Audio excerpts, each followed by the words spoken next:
our perspective and giving out time for a conversation. But I'm sure because it is so close to all of our hearts, we agree to do that even on a weekend. So I would quickly just mention that NIUA is a think tank under the Ministry of Housing and Urban Affairs, Government of India. And we have been sort of fortunate to be the technical secretariat for the U20 engagement group under the G20 host that the country is playing this year for the event. U20 is the Urban 20, which is the engagement group of cities of the global 20 countries. And the idea is to bring together issues that are pertinent to the cities amongst these G20 countries, to take the issues which are bothering these cities, to take them forward to at a global forum. And interestingly, the 6 priority areas that were framed for the G20 and the U20 things, out of those, the championing local identity is one of the priority area. And the intention is primarily 2. One, that because all of us know and realize that the local identities, etc., can benefit long-term resilience, particularly in situations of pandemic, in situations of global meltdowns. Probably the local economies are the things that that help the countries stay stable and move ahead.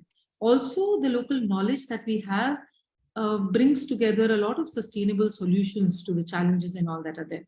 So it's important to foster the local innovations, the local knowledge, and particularly the country is supporting the Vocal for Local initiative, wherein we want the country to reduce dependence on imports and give more impetus to the local economies, local manufacturing, and the local traditional know-how that we have. So with this, I would quickly introduce the 4 panelists that we have. We are very fortunate to have Laila ma'am with us. Laila Tyabji ma'am is a social activist and a designer, writer, crafter, and I can keep talking and putting that to her. Also, she's been honored with a lot of awards and recognitions, primary of them being for the forum that she's an Indian Civilian Award. She's a recipient of Indian Civilian Award, which is the Padma Shri in the 2012, honored by the Government of India to her. In addition, there are other things which I will hold for the moment due to the paucity of time. Thank you so much, ma'am, for joining us. We also have Gurmeet Rai, ma'am. She is a urban conservationist and conservation architect based out of Delhi. And there are so many projects that we have loved that she has worked on, and across the country, abroad, etc. A lot of World Heritage sites that she's been associated with and given her expertise and knowledge for that. We have with us then Professor Bertacchini, who is an associate professor of economics with the University of Torino, Italy, and with an interesting combination that he's an economist with a deep-rooted interest in heritage and culture, and therefore we call you a cultural economist more than anything else. I kept Jagan Shah at the last because he's more sort of a team from NIUA. We've been fortunate to have you as the director. NIUA, in fact, most of us who are here joined NIUA when he was the director. So welcome aboard. He's a senior consultant with the World Bank and a senior fellow at Arthur Global today. And he's also been a senior infrastructure advisor with the UK government during 2019-21. So with this, I pause this and quickly start taking up the questions. We already have some people putting up their hands. I think, Tarni, you should be the one managing that part, all right? Yes, ma'am. Yes. If there is anything that that has to come between the conversation on the forum, we take it up. Otherwise, we hold them for the later part of the conversation, right? Yes, ma'am. So with this, what I would want to do is probably start with the first question with Professor Bertacchini, because that the one which is listed there states with what constitutes of local identity. And while most of us here might have similar orientations, we would want to hear this particularly from you with your sort of, and how does Italy or how does your area of work in that side of the world treat the definition of local identity?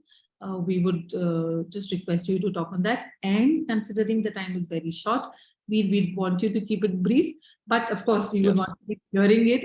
That's the other part of the story.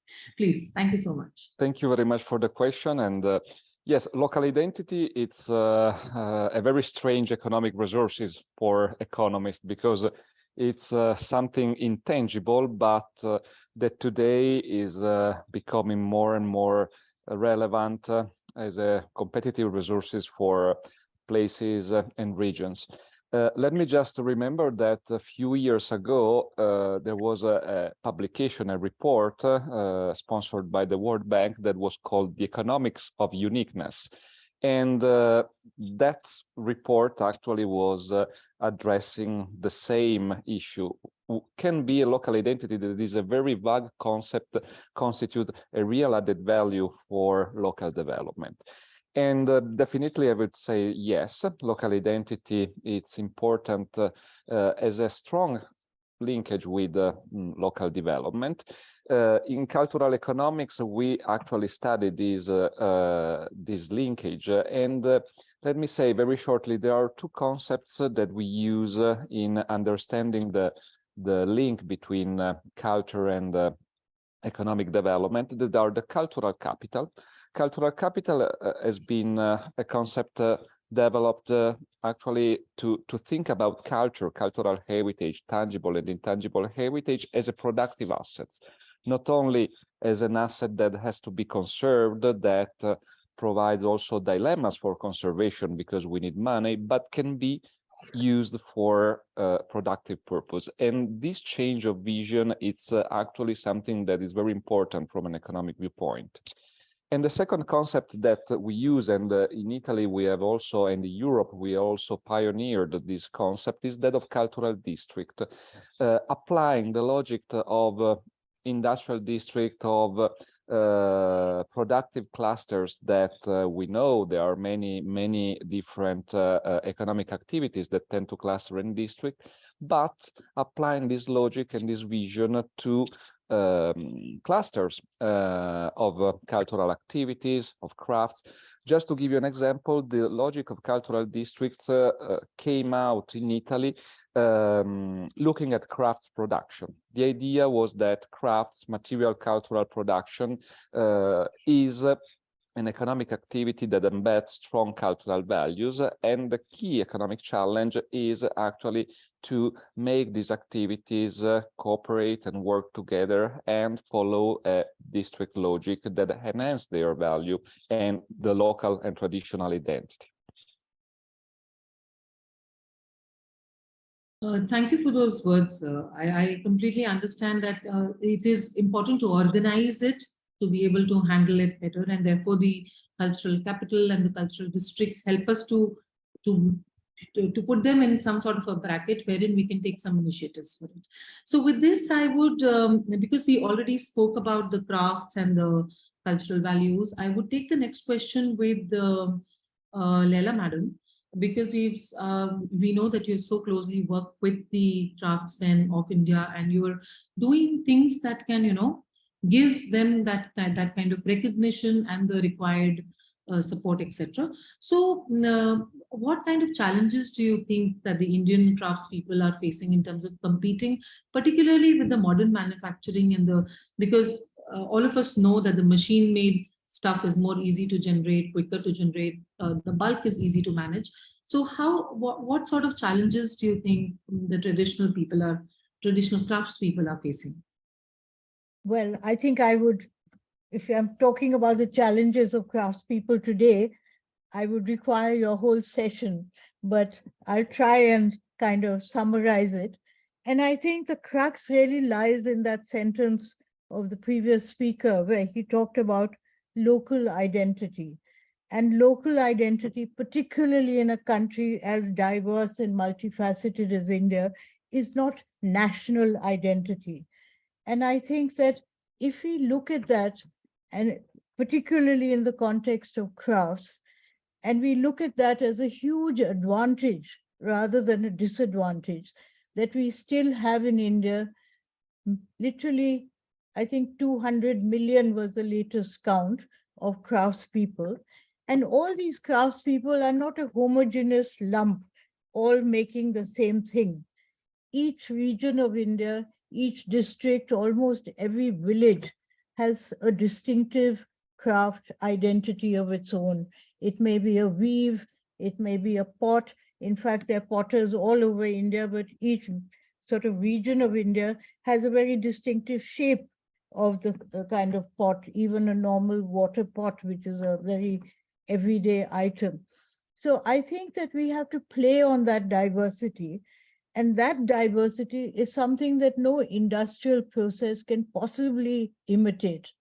And if we stick to that, instead of going about, as many people working in the craft sector and many of the planners and economists have done, where we've lumped all India's craftspeople into one kind of thing and say, we have so many millions, so they all should be able to produce, uniform products at a low price, and try and grab the export market by talking about numbers and lower costs. That is not going to get us anywhere, because then you can just put a machine and they can churn out these things. If we look at the fact that every craftsperson in this country has a unique sort of design methodology in their hands and their head, and get them to produce these unique products, and to realize that, for instance, in handloom, you can change the color and the motif every 5 or 6 meters without increasing the cost. While if you're talking about an industrial weaving mill process, you'd require at least 1,000 meters to make a change of color or motif cost effective. And we should look at that. We always look at our craftspeople as something rather primitive, downtrodden, which we have to kind of support and sustain, instead of looking at them literally as a gold mine of skills, professional skills, which no other country has in the world. And even if you look in the context of Delhi, for instance, every corner of Delhi actually still has, in spite of the size of Delhi and the fact that it's a metropolis and everything, that we still have living craftspeople. And we should be using these as an asset, not just as, say, tourist attractions, though that is certainly one thing that we can feature, but also as people who can decorate and create things in our government buildings, in our public spaces and all, which make Delhi have a very unique identity. Yeah, very befitting points, ma'am. I agree that we should look at them as gold mines rather than keeping them as the receiving end and sort of primitive and interesting. With this, I take the next question with Gurmeet, ma'am, because the craftspeople and the local traditional know-how is one part of the story. But there are other sectors with which the creative economy conversation intersects, particularly with tourism, with urban planning. Like ma'am said, the tourism is of course one part of it, but there are the sustenance of it as economic model, etc. So how do you think that, what would be your, your thoughts on how does this creative economy segment intersect widely with tourism, with urban planning, with social innovations, and you being somebody who's very, very closely associated with built heritage, how do you think that, all of this to be brought together will make sense for this conversation? Thank you very much for that question, Ruchi. Actually, practicing as an urban conservation specialist or somebody who's engaged with the sector in India is actually a very, very blessed position to be in, because I think all the answers that, all the questions that you're asking, the answer really comes from the people, from within the urban setting where we actually engage. Now, over the years, my experience has been that the most critical part of our looking at even, local identity here, first of all, like you asked the question that how is that defined? Now, for me, local identity really, that, like Laila says, is the crux of the whole narrative, that it definitely gets defined geographically. Local really can be defined. It could be a neighborhood, it could be a city. Now, that one kind of engages, it's clearly not large geographical areas, whether it's a state or the country is concerned.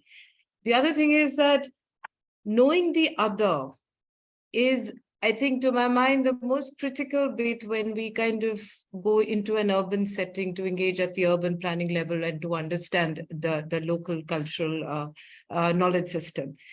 The entire creative expression of urban planning, at least in the way I function, I work in urban conservation, is from this phrase of knowing the other. And, I would demonstrate it. And it's not just about, it's not a noun and it's not an adjective. It's actually a verb also. So even to know the other, the processes that we engage with, to be able to know the other becomes a very, very important part. And the cultural expression is not just visual. It's not just the activity. It actually then is all the human senses, or you actually get to understand the other by engaging with all the 5 senses that human beings are blessed with here. And I would like to demonstrate this from the perspective that, like, for instance, I was working in the city of Puri. And in Puri, you've got, the whole idea was, okay, we're going to improve, do something for the natural heritage. And we realized that the holders of this natural heritage were these people who live in jagaghars. I mean, their jagaghars are small cultural institutions, and they all have water bodies. And we realized the answer of addressing Puri's sweet water challenge, the depletion of sweet water, lied with revitalization of the ponds in these jagaghars. Now, how do you do that?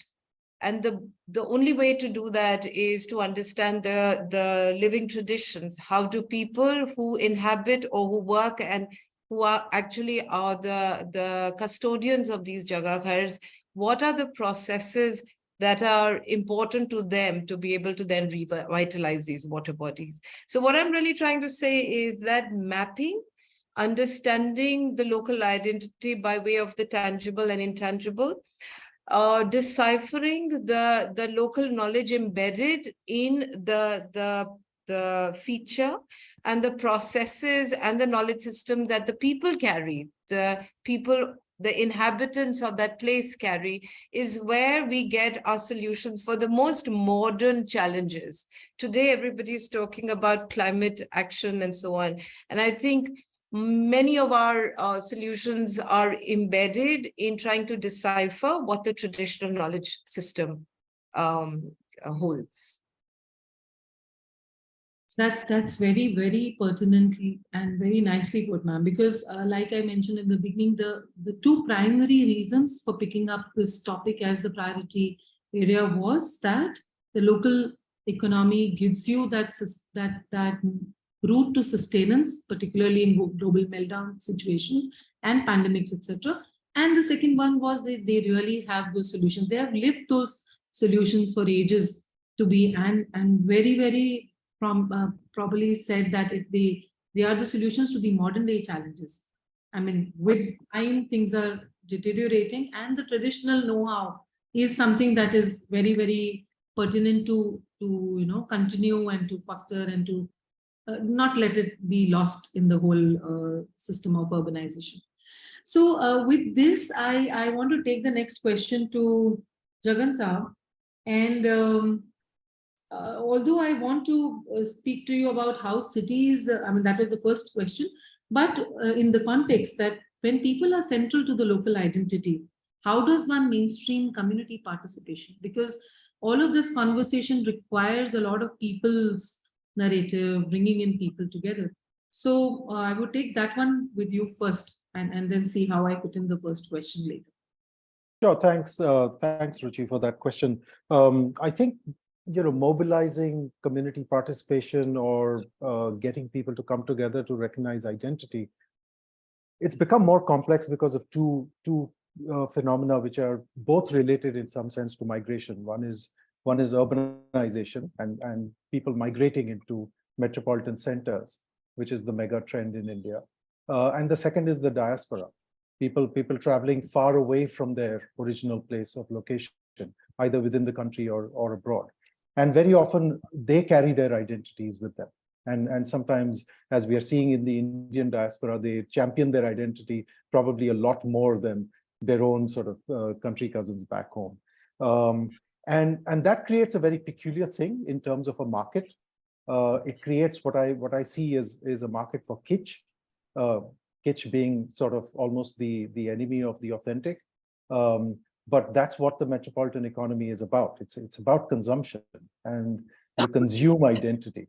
So I think that complicates matters a little bit. And it's interesting that Enrico talked, I think, a little bit about the authenticity that one finds, especially in Europe, and why Europe is the destination of choice if you're a cultural tourist, especially, is also because the regimes of geographical indicators, the understanding of authenticity has evolved to a far greater extent, also because of intellectual traditions that documented and created histories of the crafts and how the crafts contribute to modern art and architecture and everything. So there's a very rich amount of work that went into establishing what is authentic and ascribing value to what is authentic. India, however, is urbanizing, growing, and extremely dynamic as a cultural space. And in that space, consumerism tilts the balance very much towards the consumption of kitsch rather than the appreciation of authenticity, because authenticity, unfortunately, and Laila knows this far better than any of us, I imagine, has unfortunately also gotten associated with poverty because of the decline of the crafts in the larger economy through the colonial period and into modern India.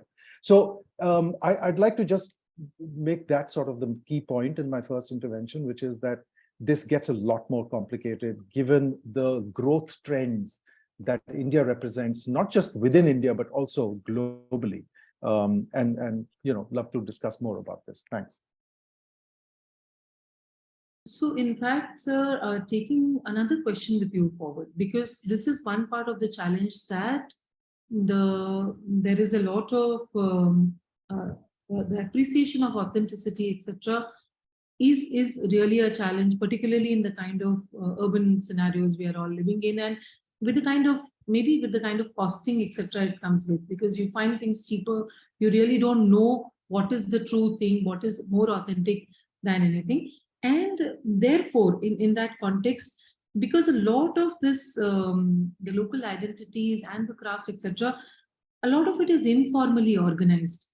I mean, they are not into the main formal system of economic assessments, and so how is there a need, first of all, to formalize these? We understand it as planners and urban specialists that probably once you formalize it, it is easier to manage and all. But do we really need to formalize it? Because with formalization, of course, I think it will lose its sense. And I don't know. I mean, this is my thought. I think that's a fascinating question, Richie, pretty much getting us closer and closer to the heart of this problem. So it is informal in the eyes of the state, in the eyes of a very, very formalized and very organized state. But it isn't informal on ground. If you look at the folk musicians of Rajasthan, they're not informally organized. They're very formally organized, in fact, maybe not on terms that the state recognizes. So I think formality and informality are not, to my mind, the key issue here. The issue is what constitutes formality, right? And are those the terms on which the modern state is willing to talk to artists, performing artists, cultural workers, anybody with tacit knowledge? Does it even respect its historians enough for it to even extend to crafts, right? I mean, so a society that respects historians will respect the crafts, I think. Those two are aligned to each other. So I think the formal informal is, to me, a moot point, because simply for the purpose of survival, artists formalize their relationships with each other. They unite around their own particular tacit knowledge. However, the state doesn't necessarily recognize them like that, right? So again, recognizing the formality of a group, which sometimes might be a clan or even sometimes it's a caste, sometimes it's a family, to recognize that under the ambit of the state requires a lot of nuance, and our cultural policies don't allow for it. So, because it requires one thing which the state hates, which is discretion, right? It requires some application of mind. It requires people to, bring together the best minds in the country to deliberate on something. These are processes with which we have become more and more frustrated and have lost any faith in them. But arts, crafts, and cultures cannot survive without them. So we've got a fundamental problem here. I'll just pause there. Thanks. Yep. Very, very valid point. I guess that we have been struggling with this formality and informality question since the day we were planning to put together that white paper also. And I have team members here who would agree. But I think now it is time that we start thinking a little different, because what you said is right, that they might not be formal in the overall senses, but they are quite formal in their own context and own setting. So I think there's a very good study that sociologists and even urban planners should be doing, which is to look at clusters that have been created for craftspeople over the last 50 years. How have they fared as places, right? Because you're talking about formalization. I remember Rajasthan government created, Gurmeet, you know this better, I think Awas Vikas Sansthan created crafts, villages, and we've created these kinds of clusters for 50 years now.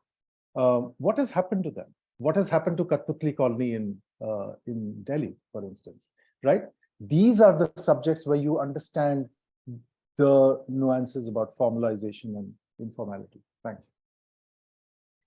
So with this, I would want to hear Laila madam, because also we had put that question somehow related to this, that what needs to be done better to integrate the creative industries and the traditional crafts with the, to bringing together some focused economic strategies or some sort of not support, but what can the government policies or strategies do to give, because you have been with them, you have seen them, struggle with issues related to sustenance, also with the kind of, because if the practice is not sustained enough, it doesn't move to the next generation. The next generation automatically looks at something else which is more financially viable and suitable and sustainable. So what is your thought on what kind of focus government should think of? And I don't know how much we'd be able to do, but I guess this is one opportunity wherein we can once again try and bring forward this discussion. Well, I think when you look at this, you need to understand that although diversity is a word that most people nowadays look at with some trepidation and in fact discouragement, it is actually the core of most cultural practices in India, including craft. And you cannot talk of craftspeople. I mean, I've been working in the craft sector for 50 years now, and I have not found a single government scheme which actually meets the needs of craftspeople, because each of them structure themselves in a different way. Some are family units, some are cooperatives, some are working under a sort of a middleman or an exporting house or whatever. And for one reason or the other, all these people actually do not fit in the ambit of the schemes. I think when you're working with anybody, you have to listen to the people, you have to listen to the potential beneficiaries before you create your scheme. However, I've been in, I don't know how many scores of committees, task forces, strategies, this, that, and the other for craftspeople, and there's hardly ever a craftsperson there. Or if he is there, he's the sort of tame government pet who's been kind of told that he has to agree with everything. And he does it because he's nervous that he will not get benefits in the future. So I think that we have to listen, and we have to listen not only with our ears, but with our hearts and our heads as well. And we have to look at it in a case-by-case way. This is very difficult, I agree. It's perhaps not even cost effective, but as result effective, it certainly is the way to go. Daskar has not taken a government scheme for the, as I think we gave up about 35 years ago, because we found that we were trying to squeeze ourselves into the scheme to the detriment of the end result because we required that funding. We decided that actually we could go it alone. It's been very hard. It has contributed to the fact that my hair is totally white. But as far as results go, I'm happy to say that out of the 750 different crafts organizations and families we work with all over India, all of them, with the exception of perhaps 2, are today sustainable, working from what they generate. And I think that having given up the attempt to force ourselves into government schemes has been quite fruitful. The other thing that I think that I'd like to say is that we have to recognize that solutions that come to us from either abroad or a module that has worked well in some part of India is not necessarily suitable, is not a cap that you can fit everybody into. An example I'd like to say is this huge sort of edifice which has been created in Benares for handloom weavers. Of course, handloom weavers are the pride of Benares. Obviously, you feel that they need to be sustained and invested in. But what is the way that a Banarsi weaver has been selling their products over the centuries? It is a very personalized thing where clients, their expensive products, their saris and fabrics which are geared to family occasions, festivities, weddings, every person wants their own individual thing. And luckily, it's handloom, so it can be crafted to the client's specifications. But if you put, and clients come to their house, they're shown a whole range of designs and products, and then they say, oh, I want this color, but I want the border from this and the pallu from that, and et cetera, et cetera. And every family has their pet craftspeople. Now, if you put them in a 3-story building with little cubicles for them, which looks, yes, it looks like a shopping mall. It looks very 21st century. It should be great. But no Banarsi handloom weaver wants other people to see who is coming into their stall, what is the kind of things they're showing. It's a very personalized way of selling things. There are many crafts in India, including jewelry, including saris, etc., which are done like that. It's just like if you were an architect, you wouldn't put all the architects into a 3-story building and expect people to come and shop around for what looks the best from the outside window. So I think we have to ask the communities what suits them, what works well for them. Is a handloom hub the way that they want to go? Is a community center, facility center? In some places, it works very well, where you have a raw material sort of depot, you have certain types of machinery, you have water refining plants, which they share, and then the other things they conduct in other ways. But in other kinds of crafts and professions, it may not work. So listen to what they want. I mean, the cluster scheme is so straitjacketed, it really doesn't benefit. The amount of money that goes into it doesn't result in the kind of thing. Then people say that actually investing in crafts is futile. This is something of the past. It's not the thing of the future. I say that crafts is one area that India is ahead of every other country in the world, and we should be investing in it, but we should invest in it according to what the needs of the craftspeople are, and not what our pet notion of what an ideal structure is. Thank you, ma'am. I think it still keeps those questions on in our mind, that what would be a sort of final recommendation that, you know, the white paper should be putting forward? Because the more and more we get into this conversation, we realize that it's very complicated in sense, because it's very, very personal to people. I mean, there's no... Yeah, but there are some common criteria which everyone requires and which can be provided collectively. And there are other things where the craftsperson should be able to get a loan and do with it what he wants, to buy the raw material, to store it, to travel, to do whatever. And that should be up to the discretion. It shouldn't be within certain, you know, stiff guidelines. We say that if he takes X, then he also has to take Y component, and he has to share that with whatever this thing cluster may be. I mean, it doesn't work like that. So with this, what I will do is hear Professor Enrico of how does that part of the world, Europe, because Europe is also truly blessed with a lot of identity and a lot of traditional owned stuff. So how do we deal with it? Is there some progress made in sort of, you know, supporting this section, or we still are struggling with the same questions that Laila ma'am was mentioning? Well, I think that, yes, we are somehow still struggling with the same questions. I mean, what Laila was saying is actually what we witness and see in also the policy debate on how to protect or enhance the local identity. And there are no solutions that fit all. Let me just give you an example that that is very similar. I mean, we share a lot of similarities in crafts.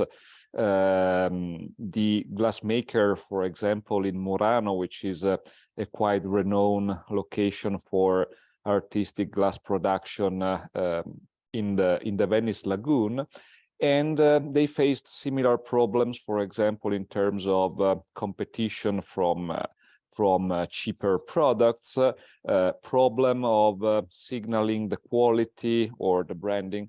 And actually, in some years ago, one solution that was proposed, that is commonly proposed both in Europe, but I think also in India, that is collective trademarks, the use of intellectual property protections, collective intellectual property protections, like also geographical indications. In that case, for example, there was a lot of effort in creating a private collective trademarks that was proposed to protect, but also to help the all the crafts, all the glassmakers to organize in an association and starting cooperating to be more productive, more let's say to empower them also in the market. And finally, just to tell you the story short, that collective trademark experience almost failed, because actually in a collective action terms, not all the glassmakers were intended to participate. And this story also tells that within the community of producers, of craft producers, there can be diverging interests or incentives. So the situation is quite complex. Some programs that, for example, support heritage or tangible heritage and crafts do exist and are also quite important in Europe. But let me underline one point: it's also quite complex because the responsibilities for designing policies sometimes in this field are quite overlapping. I mean, local identity, well, all the resources that belongs to the local identity may be responsibility of Ministry of Culture or Ministry of Economy. Nowadays also ministries who have competencies in technology, because of course the technological push also in the transformation of these productions is becoming quite strong. This can be seen quite neatly, for example, in the creative, cultural and creative industries debate, where there are many agencies, many departments, many ministries that want to have a say. And depending, I mean, it's not very easy to find, let's say, a cooperation also between these agencies to design programs that can be really effective for those type of sectors like the crafts.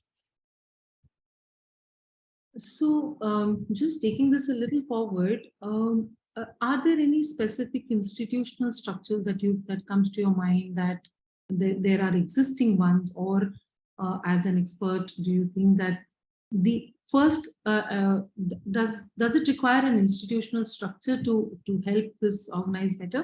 Because I understand from your pointers that in India also the Ministry of Culture is the one which is actually supposed to take care of all of this, because it takes care of the built and the tangible, both kinds of things. Also the performing arts, all of these, the art and the craft, I understand falls under the the ambit of the Ministry of Culture.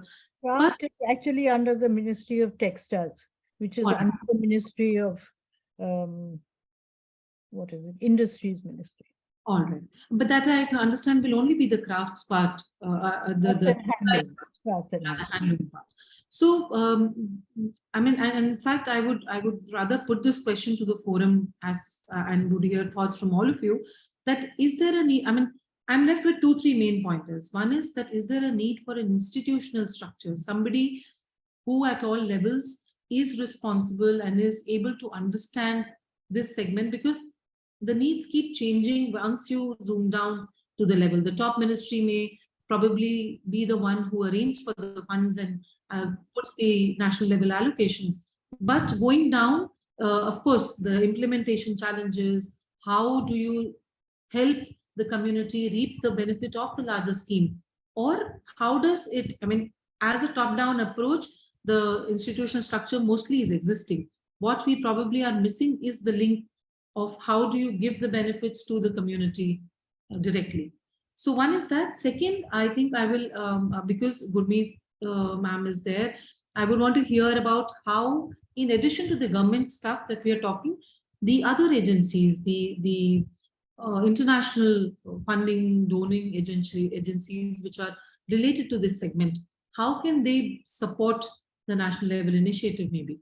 So the first question, let us first hear how about the institutional structure that we want to put in place, or how can we support that or strengthen it? Maybe Laila ma'am can take it first, and then we hear Jagan Shah's thought. I also like that. Yeah, sure. So, is it you want me to speak? Yes, ma'am. Well, I would say let's not create an institution. Let's not add one more layer to a very many layered kind of things, which means that the trickle down effect to craftspeople becomes very minimal by the time it reaches.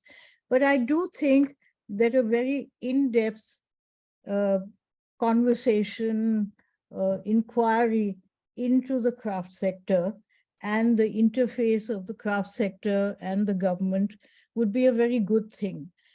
During the run-up to the 8th plan, which was, I think, somewhere in the sort of mid 1980s or the end of 1980s, there was a task force which was set up because there was a very major shift which had been suggested, is that government plan should also be open to NGOs and organizations. And that discussion and the kind of paper that was created on it has been the basis for a lot of craft and government planning. But it is now obviously 40 plus years on, and things have changed drastically, both in the craft sector as well as in the marketplace and the global situation. So I think it would be very useful to do it. It had a catalytic effect at the time, but some of those schemes then got frozen and became terribly static and irrelevant. And I think it's time to have that dialogue again. And I think today craftspeople are much better equipped to add their voices to this discussion. which at that time they were really not. So I would suggest that, but I would certainly say, let's shake up the schemes, let's shake up the ways in which government patronage.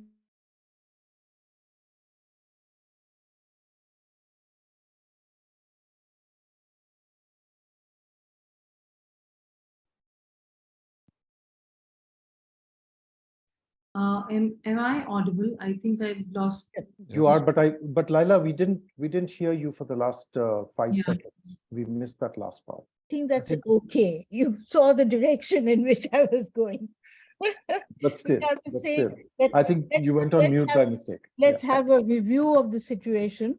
Let craftspeople also add their voices, for which they're much better equipped today. And let's shake up the methodology in which government and the craft sector interact, but let's not create another institution. Ma'am, my idea to suggest the institution was not really creating one more. The idea is that since we have that Ministry of Culture, there is a culture department at the state also. But what I have seen is that they mostly just organize those events, those big events where there will be some performances, they will sell the tickets, they will make some money. So that is one thing that is very, very visible and as an action that these state level institutions are doing. So, but then not really doing what is required was the idea. And therefore, I think the idea of shaking up the schemes and bringing that dialogue together. And once the dialogue is initiated, of course, it will have to be taken at all levels, and something only at the central level wouldn't be enough. So probably that is the way to look forward.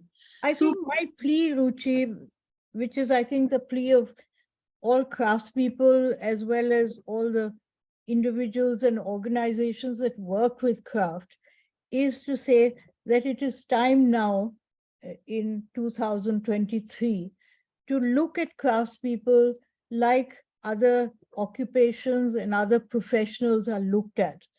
Yes. And let's have places where they can access funding, they can access support of different kinds, including HR, etc., but not have them boxed into schemes, but let them apply for these and create their own proposals which suit their own needs and tailor them, and maybe have a help cell in whichever ministry it is or something that can handhold them through this process.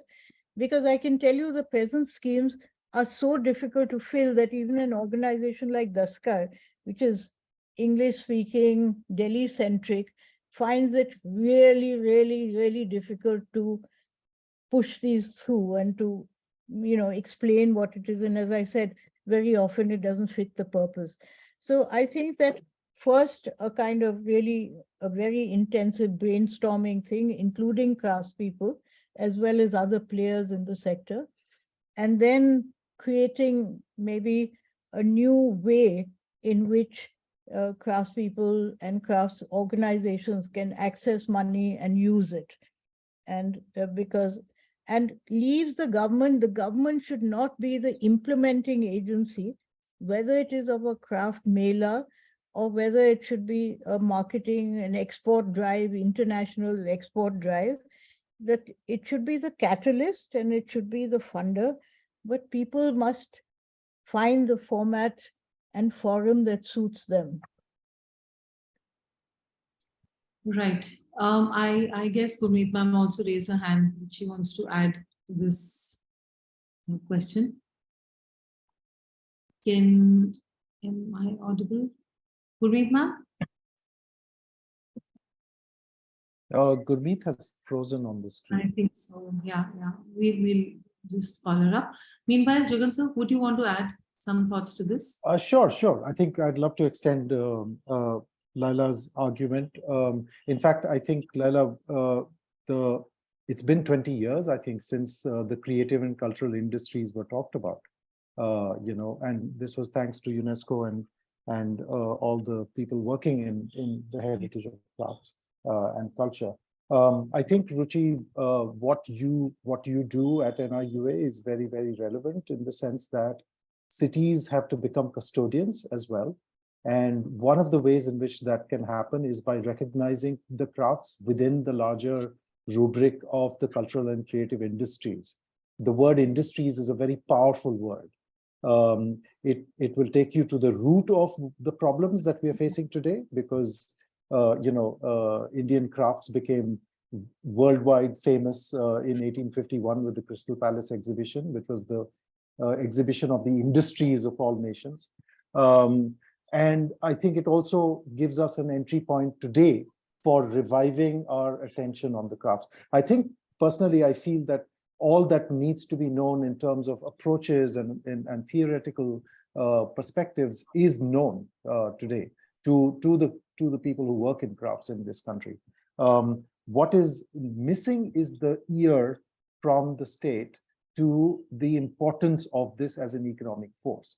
If you look at, for instance, the socioeconomic caste census, the presence of craftspersons and cultural workers in that census is very convincing evidence of how ubiquitous the cultural worker is in this country, and in our cities as well. And yet there is no recognition that they exist, and that, importantly, and I think Laila's work at Daskar showed this very much, importantly, crafts can be the sustenance for the next generation. That's crucial. In 2010, I devised an arts, crafts, and culture strategy for the Tata Trust, in which we had studied, Laila, the work that you did at Daskar, Andhra, taking the younger generation of weavers, the young girls in the family, and working with NID designers to actually devise new color schemes for what was the traditional palette. I mean, that kind of innovation, and this was done successfully. This is not something that was a flash in the pan. That kind of innovation is very, very well accommodated by crafts communities. You see, crafts communities are not regressive in their attitude to the world. They're very progressive. They're responding to what happens outside. So I think, it's urbanists like ourselves who need to champion the economic significance to cities and to city regions of the crafts. Okay, I think that's really crucial. So whether it is somebody who does, Aresh work and lives on the outskirts of Jaipur and can barely find housing, or whether it is a jali maker, or it is somebody who does brass work, which can be part of your household architecture, and yet finds no space at all, can't find a home in the city, right? So recognizing the economic value is fundamental to, I think, the institutional framework as well. We don't need new institutional frameworks, like Laila said. The city government should actually have the bandwidth to recognize that this is economic value. And increasingly in a world that India wants to occupy, which is a world of services, a world of intangible economic values as well, of tacit knowledge. In that world, the crafts can live a much better life. Yeah. But that's provided we are willing to also come together and build the evidence and the compelling arguments. Absolutely, and so important that craft is not just making a product or a small souvenir, but it can actually be used in every aspect of life, from architecture and interiors to garments to whatever. And we need to be open to that. I really love the idea that, I don't know, is it America or is it, I forget now which country, that has a compulsory thing that every building, public building, has to have 5% of its budget used for the arts and crafts. And I think something like that would be so wonderful here, because you go to meetings discussing craft and you can't see a single evidence of craft. Even the folders in which you get your papers are made of plastic. Yeah.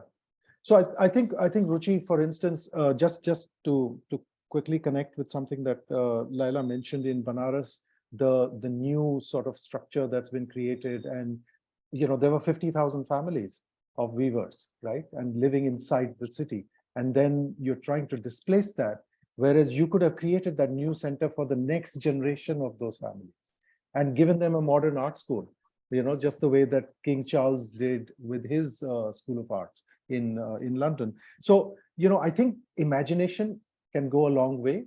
in public policy, and this is not an area where you can do without imagination. Thanks. I so agree with that Banaras example. We recently went there, and I mean, looking at the map of what it was and what it is was something that is so hard to accept as an urban planner and an urbanist, that it just didn't fit in the. It's ridiculous, Ruchi, because you could have tapped into the cultural heritage tourism value of the actual craftsperson's habitat, and you could have tapped into the next generation producing innovation, and kept everything alive. But anyway, we killed one to make the other. Yes, very, very evidently. So, Gurmeet ma'am, now I think we have you. Would you want to add that layer of how international organizations, I mean, are they really focused on, are they really intending to support all of this, or is it again the other side of the coin? I don't know. Ruchi, it's quite interesting that you've asked me this question. About 20 years ago, I was involved in doing one conservation project in Punjab, funded by UNESCO, UNDP, United Nations Volunteers Program, and ASI. And there was, and what was very interesting was it was a project of restoring a mosque, which is the caretakers are the Sikh community. It's quite interesting. It's quite symbolic that, and it's a lot of materials available online on it. It's called Guru Ki Masjid. Now, interestingly, the Nihangs who were looking after the mosque said that you have to run a community kitchen for the workers, because this has to be in the tradition of seva. Now, what I'm trying to really talk about here is that when Jagan talks about recognizing the craft worker, I would say it's the economic significance of the cultural worker. I think, that's where it resonated with me, because he said, the tractor trolley will come with workers, with community members every day from different villages, and you will run a kitchen, and they will come and do their work because they have to do seva, but you put the diesel in the tractor and you also run the kitchen, and that's how this work is going to happen. Now, because it was funded by UNESCO, I could run that kitchen. But if it was funded by government, I would not have been able to do it. There would have been, this would not have been acceptable. Similarly, we worked in a temple where, again, funded by the same project, by the United Nations Volunteers Program, where they actually funded the positioning of 2 conservation architects, 2 art conservators, and 2 social workers, while this temple was being restored, and the village requested that their young children should be given, their young people should be given an access to actually earn from the conservation work of the temple, which they have been the caretakers of. And because the United Nations volunteers were being paid by the United Nations Volunteers Program, we had no problem in it was easy to fund their time while they gave the technical expertise in the restoration of the temple. Now, talking about international organizations funding that, neither the United Nations Volunteers Program questioned this particular model. UNESCO, in fact, encouraged that model. But the rest of the projects that we did in the local, talking about local identity, in that local context, where certain expressions of local engagement was harnessed, was encouraged. But when ASI funding came in from Government of India, we had to use the model of the contractor. No community member could be funded or supported in the conservation of subsequent buildings, because the contractors brought in their workers from Bihar, from UP, or wherever. Now, whether it was 20 years ago, of course, we got a UNESCO award for this particular project. And it was, this whole method had many other advantages. One is it actually empowered the people to actually express, ask questions, participate in the decision-making in terms of material. And they accepted traditional material and all of that, though, people don't build with lime anymore and such like, but they understood authenticity. because we understood the processes, authentic processes of conservation, which the community valued. They understood the material aspect of it, which we valued. So it was a dialogue. But my subsequent projects, which have been funded by, where government schemes, and this is not to be overtly critical of government funding, where government provides financial resources for doing the project, the scheme like Laila says or Jagan has been talking about, we need to apply those principles, the local principles, and find solutions anchored in those local principles, while system of monitoring, evaluation, governance, and all of that, basically you don't want monies to be misappropriated and so on, where those kind of indicators can be managed. We need to recognize all the other, aspects of local identity when we come down to cultural heritage conservation. Now, the bottom line is, after 20 years, when I go to these sites, our intervention for a short period of time did not disconnect people from their heritage. But the moment you bring in the contractors and workers and treat the local people as somebody who has to be kept outside the boundary wall while this great conservation work is going on, in that period of conservation project, you actually manage to create fractures, because the project comes under scrutiny by the powerful, and it alienates the local community who actually are the caretakers. So to recognize the continuum, so that when you leave as a professional, the site continues to be with the original custodians, the caretakers, and does not get hijacked by somebody else, is a very important indicator of any sustainable work in cultural heritage sector. And I think it would work. It would be relevant in the case of crafts as well, that you bring in the money in such a way and you realize that the craftsmen have become workers, some labor, they are called labor, and somebody else, gets the position of pride, and this is something which is a very, very colonial model, I would imagine. So I think we haven't been able to quite decolonize our models or even our minds to be able to put systems in place which actually empower people who actually are the bearers of this knowledge. And as far as international practice is concerned, the most interesting work that is happening in UNESCO right now in ICOMOS is their working group on rights-based approaches and heritage management. And in fact, the amount of work that is going in ICOMOS is now also informing the operational guidelines of the World Heritage Convention.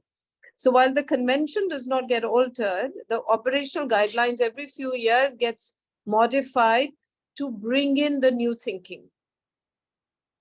And these documents are all available, but I think that the challenge would now really be, the need would really be to actually translate that thinking, which whether you understand from the ground up or from top down, from UNESCO and all of that, needs to be factored into our planning instruments and our instruments of governance and our institutions of higher learning in terms of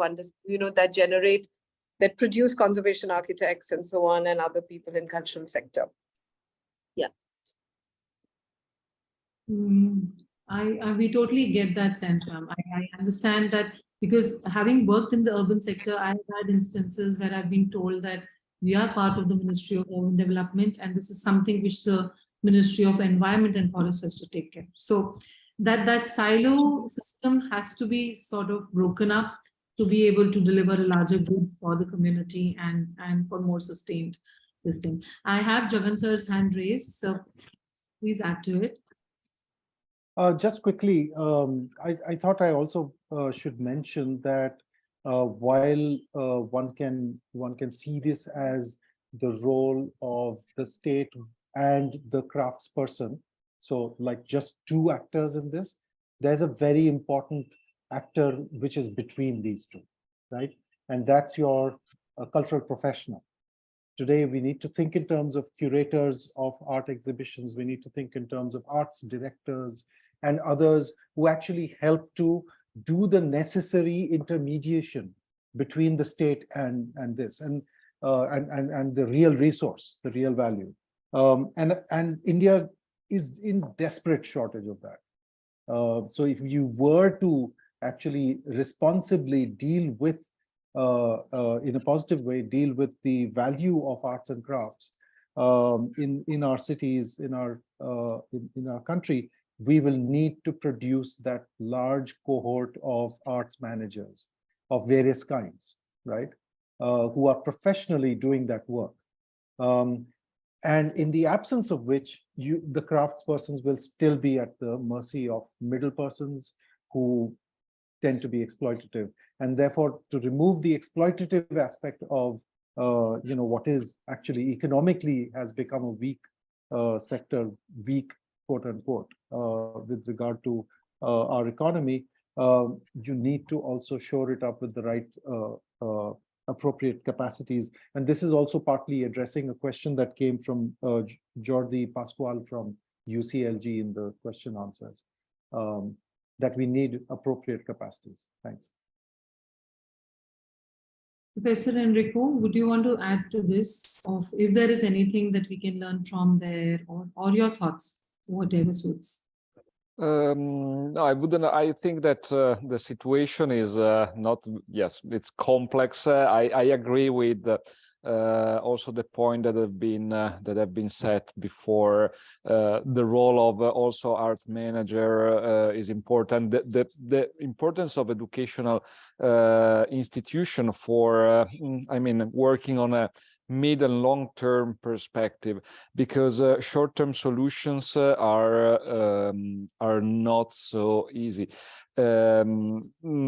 As Gurmeet was also citing some experience in UNESCO, I was quite impressed by a discussion that we had with some at UNESCO level, but applied to how to make, especially in African countries that have other problems in I mean, the issue of culture and development, it's relevant also there. But it was very interesting, the idea that trying to do policy intervention for triggering this economic development through culture many times is not very effective, because even in the policy setting, there are many factors that limit the longer term perspectives. And now at the international level, there is possibly the same investment that international organizations made can be done more in supporting the development of professionals, of skills that maybe don't have a short-term impact, but surely will create possibly, and in a more uncertain but possibly better way, longer-term effects. And this is, I think, a radical change in perspective if it is applied, of course, because we know that there can be many challenges on this. But I think this is really the right direction. Not try to think that short-term policy intervention can solve, because and we want to see the returns at the very short term, but possibly investing in long-term vision and investments in specific activities and strategies maybe can be can be more effective. Point well taken. Of course, short-term things will have to be more like actions, but the vision has to be long-term, and the actions will then have to be aligned to what we really want to achieve, and whatever it may take, if it requires convergence of a lot of people together, or forgetting my boundaries to yield to a larger good, all of that, of course, is necessary.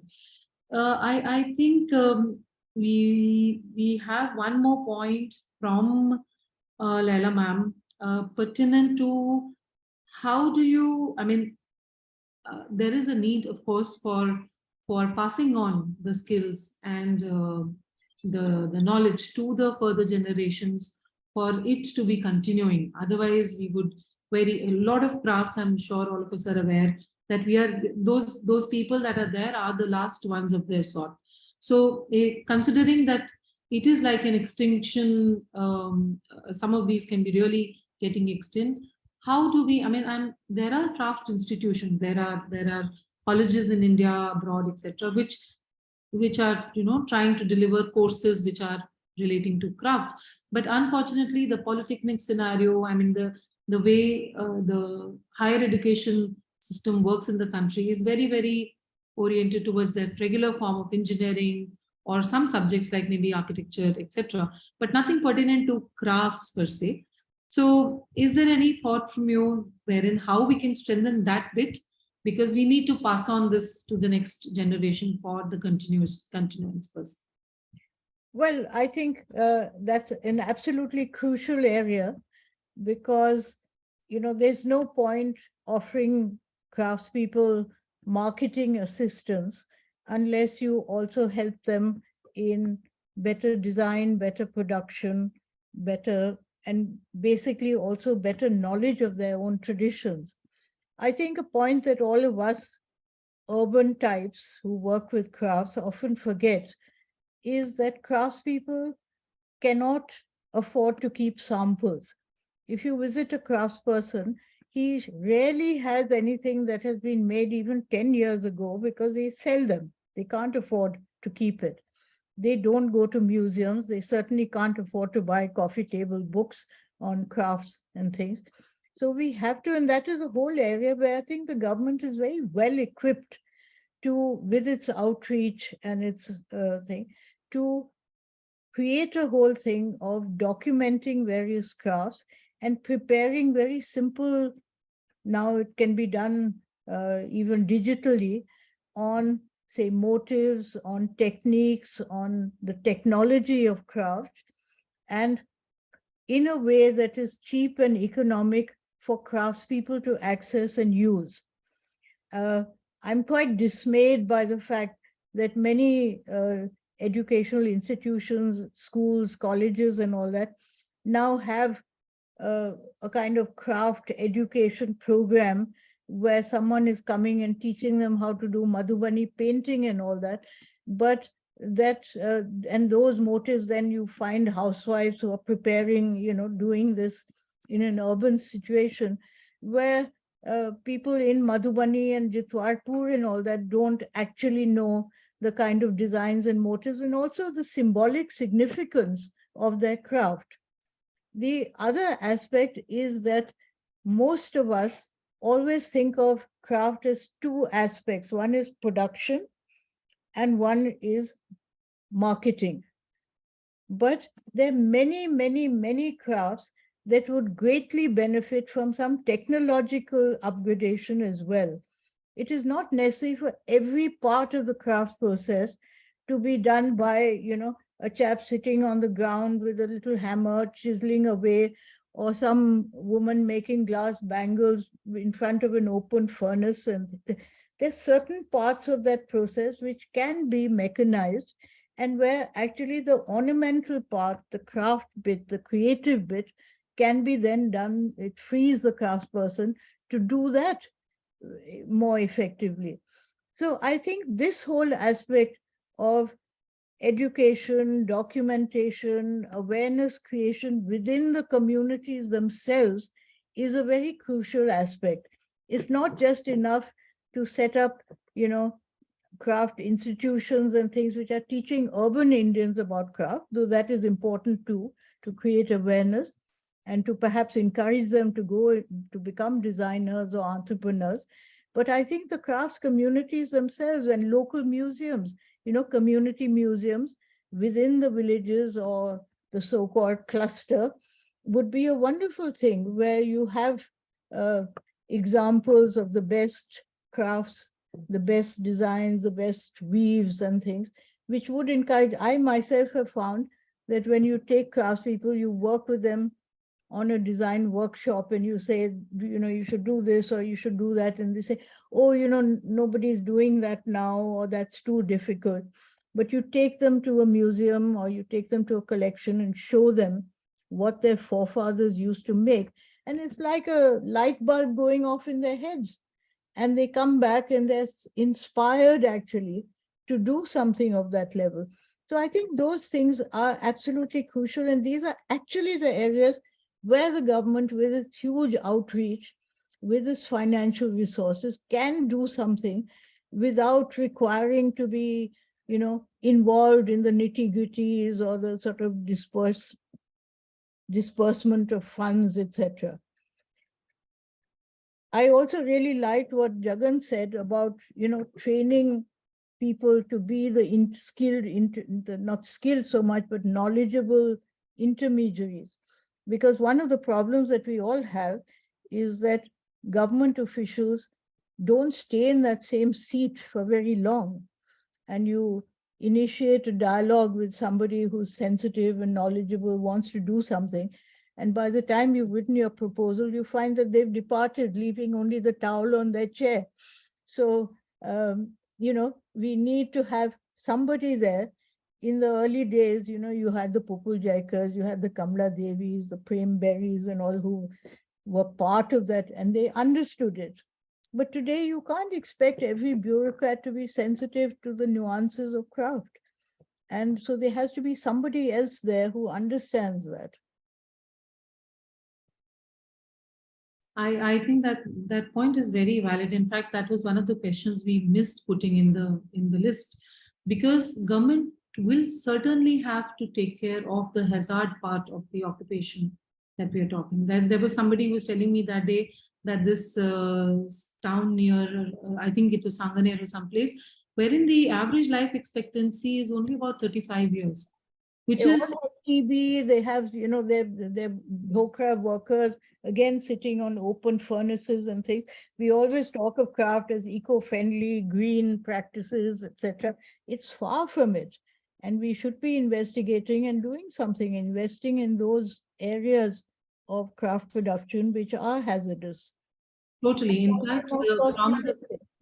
And fact, from Kanpur and all, where there's so much of leather industry, the kind of I mean, there will be certain pollution standards which they will officially meet as part of that checklist. But I'm sure with the kind of living conditions and with the kind of the lower level craft people, I mean, the one who's really working on the ground, it's very critical for the government, because they will be the ones who can regulate that. Nobody else. For the want of earning that money, I wouldn't probably want to take care of my health and just keep doing that and that. And hearing that the life expectancy is only 35 years was alarming and scary. I mean, we can't compromise on that bit, of course. Also, I think what example Gurmeet gave, we have been fortunate to visit the initiatives that Aga Khan Foundation has done in Nizamuddin Basti in Delhi. I mean, the way they have sort of intervened with every angle of it, with the community, with the people, helping them, build schools, get into that. So it's a revival of a whole community, probably, rather than only the Nizamuddin Dargah or any. So it's form of an urban conservation context. But they've taken time and energy and money to do that, of course. They have been there on ground for last, I don't know if I'm not wrong, maybe 10 years or so. You need to handhold people to be able to first let them believe that you are part of them and you're not here to just do something what we did in Banaras or maybe like that. But really it specifically to the needs of that community and that project. And yes, that is the big luxury that all of us need, from government, to be able to actually fit the community and the needs of the community and the potential of the community into what we are requesting. yeah. Ruchi, So, I think, Ruchi, if I may just suggest that when you make the white paper or the outcome document that you produce, also look into the need for appropriate roles to be played. It will be a good idea to actually begin to define what roles different actors have in building this, in achieving this agenda of championing local identity, right? The government can also sometimes get overbearing in terms of its role, and where it should be regulating, it actually becomes itself a manufacturer. The government should get out of the business of manufacturing crafts itself, that's not what the government should do. It should create the ecosystem so that the actual quote unquote authentic craftsperson and the crafts manufacturing can actually happen, right? So I think role allocation or role definition is really crucial. We cannot but rely on market forces, but market forces have shown themselves globally to be actually quite comfortable with authenticity, with, in fact, again, to look at the European context, a city like Bruges is has the maximum footfalls in the world in terms of tourism, and it's making hand over fist, I guess. It's making revenue from simply just preserving what it has, right? It didn't take much more than that. I mean, of course, it took a lot, but so I think having the right role definition will go a long way as well. So see if you can address that. So I think I've been able to cover most of these questions, maybe directly or indirectly. But one thing which I know probably will not be able to cover up in this session is the last question to Professor Enrico, because you've been working in the cultural economy segment. Is there even a mechanism to put an economic value or to arrive at an economic value of the tangible intangible? Because unfortunately, all of us may still know and believe deep inside that these are things that are pertinent, despite we may not have, final numbers to prove to somebody. But because the benefits are in various ways, it's not a direct economic benefit that there is. So to be able to convince policymakers, to be able to convince government, we probably need something to convince them. Those numbers, I think somebody took a very nice word during the conversation. So do you think there is anything like that? Do we even try looking at it, or just go by, by the push of it? I think, yes, there is, and many times economists and economists dealing on cultural and creative economy have been are approached actually to find way to a metrics to first of all to understand areas like crafts, heritage that are difficult to be measured. And secondly, also because these sectors, compared to others, need some economic legitimization somehow. So, I mean, this is actually the job that I would say that in the 50% of our work is in this direction. Let me very briefly, let me try to give you some views. I would say in order to try to measure the economic value of heritage, the fundamental distinction is between tangible and let's say intangible, and because in the intangible parts, I would say is easier to measure somehow. Just to give you an example, if we look at the craft sector, that the craft sector belongs to intangible heritage practices. Nowadays, there are a lot of studies that try to measure the economic contribution of craft sector being considered as a manufacturing sector somehow, but there are somehow standard statistics that can be used. Now, here the problem is these measures only capture most of the time the formal sector. With some adjustments, one can take into account also the informal sector somehow in terms of economic statistics only for the contribution. Here the point is that these metrics have been developed most of the time at the national or regional level, and I haven't seen. I have also tried to look at the Indian context for statistics. I mean, there are statistics on the craft sectors, for example, or the performing arts at the national level, at the regional level. In terms of export, there are the UNESCO UNCTAD report. There are many statistics on this.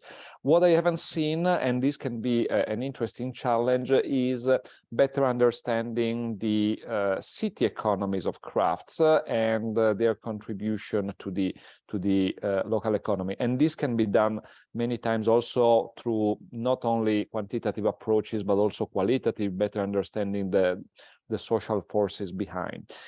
For the tangible heritage, and this is the other part, I mean, it's a bit more complicated to have a unique approach, a single approach for measuring the economic contribution.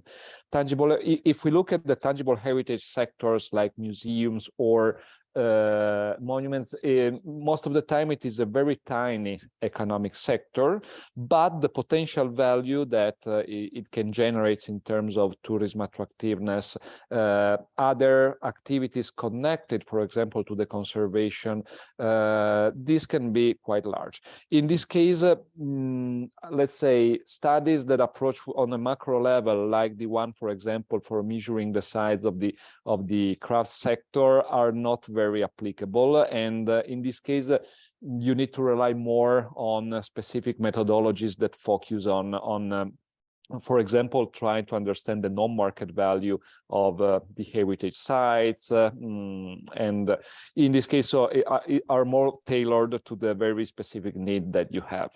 But yes, surely the development of these statistics, of these metrics, is fundamental to foster the debate of the economic contribution, of the social also contribution of the culture and heritage in the society.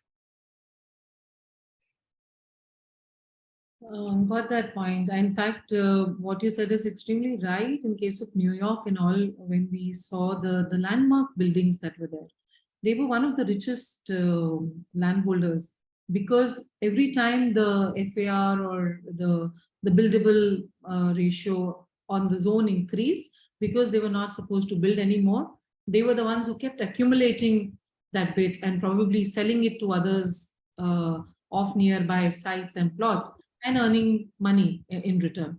So they in fact became the landmark sites, etc., in the middle of the business district of Manhattan. Probably is the richest site or the richest landholder that way. So of course, yes, that attributes to the economic value of the build. And yes. Also, let me just add, as you say, the impact, for example, on real estate properties is something that can be also measured. For example, in Italy, we have just ended up a study at the municipal level, using all the data at the municipal level, try to measure the economic impact of getting a World Heritage designation on real estate properties. And what we found is a 3% increase, but steadily in the next 5 years after the designation, on real estate markets for the municipalities that obtained these the UNESCO World Heritage designation. This is just another additional example. Yeah. So, Jagan sir, one last bit. You're also raising your hand. You can first say what you already have in mind. No, go ahead. Please ask the question. Just one small thing. I think as I agree with the long-term benefit, but as quick tools, because the cities keep producing master plans. I mean, we being urban planners understand that that is one tool which is very, very statutory in nature, something which has to be implemented times. And this time in the Delhi master plan also, while the team was doing it, we tried to bring in this flavor of heritage and culture more than only, you know, some zones that were defined by the earlier plan. So do you think that bringing in this component of cultural economics and supporting cultural actions or activities spatially through the tool of the master plan makes sense? I mean, certainly you cited the example of the entire complex in Nizamuddin, for instance. Without the spatial definition of that zone as being subject to conservation action, that wonderful space would not have developed. And when I say the wonderful space, it's all of those sites which are clustered around and and need work.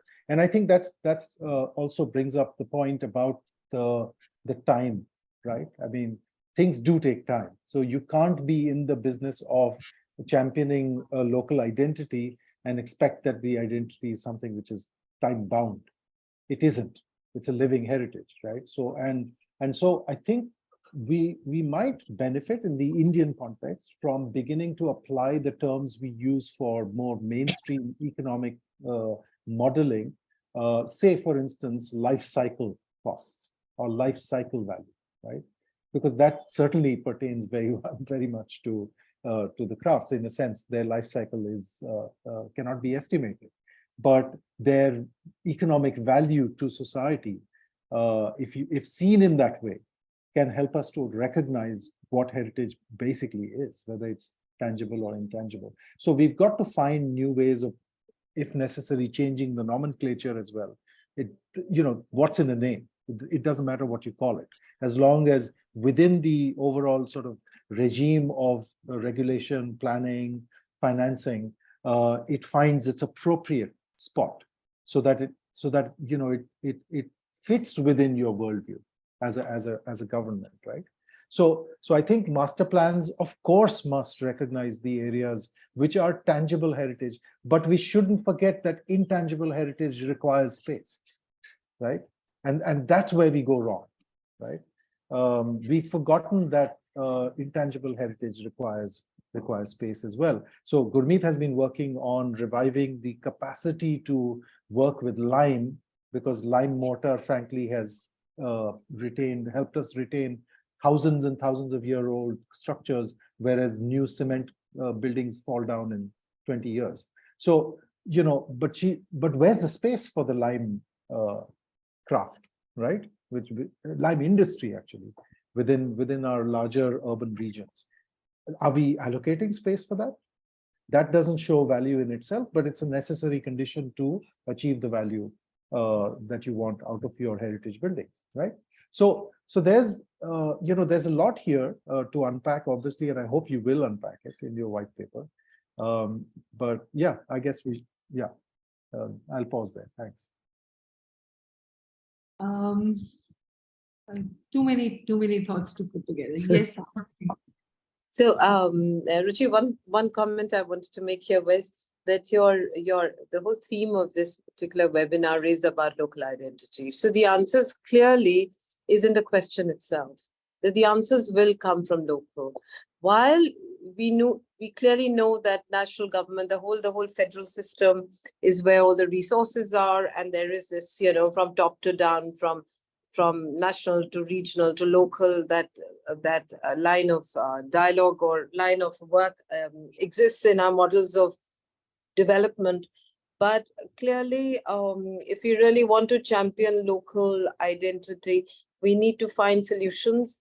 The questions can come from national and regional. The answers will come from local. And I think we just have to be, and it's not as complex as, because, I mean, like Laila's been in it for 50 years. I've been into this sector for 30 years. We have the questions, we have the answers as well. And there are enough case studies, and there are very interesting models that NIUA itself is putting into place. For instance, the cities program.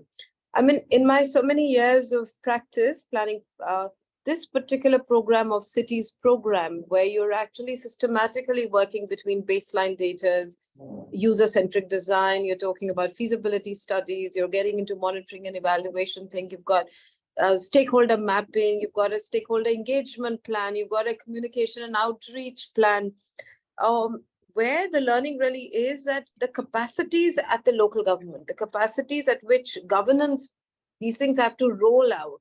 That's where the challenge is. And like what Jagan is saying, that you clearly need to know who are these people, who are the stakeholders, and what is the role of each of the stakeholders, so that you're not stepping into each other's toes. And I think the problem really happens is that you kind of go through a process, and finally the decision gets made by one or two, kind of set groups of people or individuals or people on a chair. So I think that's where the challenge is. And how do you protect the whole system analysis from getting, hijacked knowingly or unknowingly, is where I think we need the checks and balances, that all egos are adequately massaged, but you get the output the way you want it, Ruchi, I'm sorry, I'm going to jump in again because Gurmeet mentioned the cities program, but also another scheme that Gurmeet was very involved in was the Hriday program. And I can't for the life of me figure out why the government decided to not take it forward beyond its pilot phase. 500 crores, that's it. It produced so much experience about that local identity, right? Gurmeet, I mean, I hope you agree. There were good things and bad, but we should have invested more in a program like Hriday, and yet we haven't. So I think the cities program with its environmental, social, and governance framework, as well as the Hriday scheme, we've already done a lot. Plus, don't forget, many of the smart cities have focused on heritage areas as their local identity. Okay, so there's a lot already at play. So I hope NIUA will consolidate the learnings for the purpose of looking at local identity. Thanks. I think, sir, listening to all of you, willingness is that keyword which still isn't finding too much space in the whole agenda from the top down, because Hriday scheme, like you mentioned, was there. It was floated. There was 12 cities roped in with a lot of intention of bringing a sort of local knowledge, because I remember being part of that, and it was clearly asking for people who had expertise of working in that region, or at least in that city. So the intention was that you don't bring in outside forces, you bring in somebody who understands the region, who knows the city, who knows the challenges already, and it's already equipped with that. And it happened so. I mean, people automatically got aligned. People who were working in Rajasthan, who were working in Punjab, etc., automatically got aligned, and they took forward those. But yes, like nevertheless, you said, nevertheless, we forgot the Hriday scheme. yeah.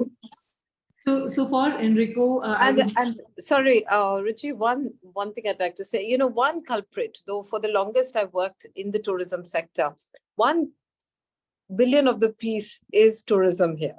With all those nice things that the spin-offs of tourism is, to say that cultural heritage. I hope Enrico will challenge that. Because the learning of Hriday was finally understood that it kind of looks similar as the Prasad scheme of Ministry of Tourism. Now, the point is, as a cultural heritage practitioner for 30 years, I've worked with Ministry of Cultures and Departments of Culture, with tourism departments, and then subsequently with urban development. And I think the answer lies with the urban development department. Basically, it lies with the Department of Local Government, whether it's a rural level or urban level, because they are the ones who manage, it's their jurisdiction. You're looking at city as a whole. You're not looking at a sector or spin-off. So I think the moment you start dancing to the music of the imaginary tourist, we really mess it up. And so I do believe that Hriday got pushed aside because of the general understanding that it's similar to tourism schemes. And I think that's where the course correction is required. So for Enrico, I would just mention that Hriday scheme was a scheme which was floated by the Ministry of Urban Development, Ministry of Housing in India, and the focus was on rejuvenation of heritage cities. So that was the scheme. Hriday is a word that comes from the what should I say, of the Hindi dictionary. And Sanskrit, it's Sanskrit for heart, or yes. soul. So yes, it's a synonym for heart. So so that the idea was there, the intention was there, but somehow, unfortunately, down the line, it didn't. But and I think what Gurmeet ma'am is saying is true. It would have taken that approach, that it's probably the job of the Ministry of Tourism or Ministry of Culture to take care. Why do we put our our resources and our time and energy? So Ruchi, you have to recognize it as an urban asset. Sorry, Enrico, please proceed. No, I agree, and I think it goes on the same direction on what I was saying, or we were discussing at the beginning. I mean, interagencies cooperation and having them aligned is necessary, but also very challenging, because many times the problems arise when different agencies or departments are not cooperating, or even are pursuing different or conflicting objectives. Just to give you, well, since we are talking about tourism, also tourism in Europe, in in many cities as becoming a problem. Also a problem related to master plan. Just to give you an idea, here, the historic city centers in Italy, most of them now, there is a very huge debate about the short-term rental apartments that are substituting basically, or not only substituting. On one hand, they are making the owners of the apartments of the historic centers to have an incentive to rent for tourists using, well, these well-known platforms and they are at the same time threatening the hotel and accommodation sectors, but at the same time they are making the historic city centers empty of the local residents. And for example, in Italy, but in Europe it is becoming an issue. Cities have to regulate these, have the power to regulate short-term rents of apartments, and they have been somehow, especially in the Italian context, not very reactive in understanding the effects at the urban level that this new market was creating. At the same time, for example, in rural areas, these short-term rental solutions are seen as an opportunity nowadays, because since there is a lack of accommodation facilities in a hotel, now you can more easily reach this area and maybe having some tourist flows that in the past were very difficult to be obtained. So, I mean, the situation is complex, but of course, the master planning or having a focus on the urban dynamics or the territorial dynamics is really important also for tourism. Very well placed. I think, yeah, also we have overshot our time by almost 40 minutes.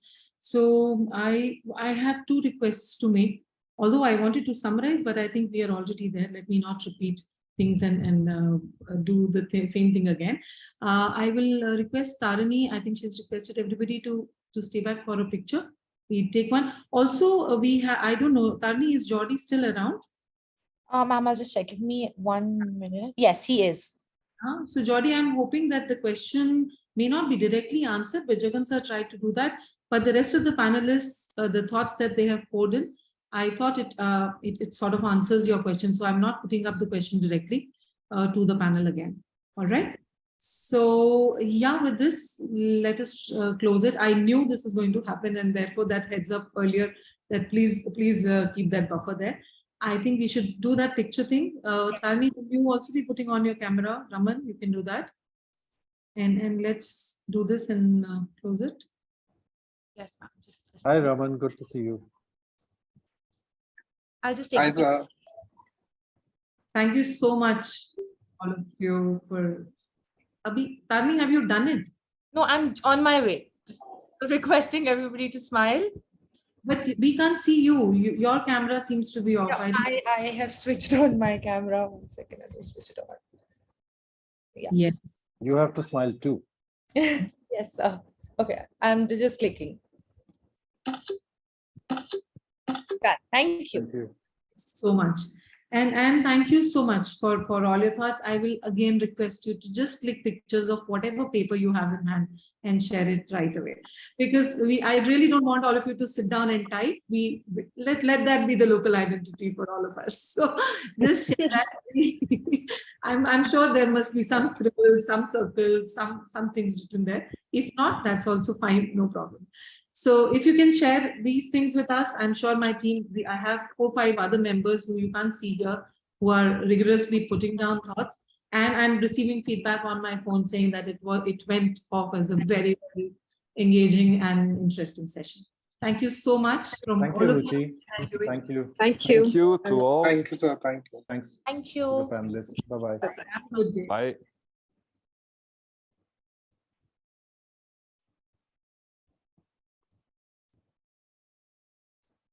Thank you, Tarini. Thank you so much, ma'am.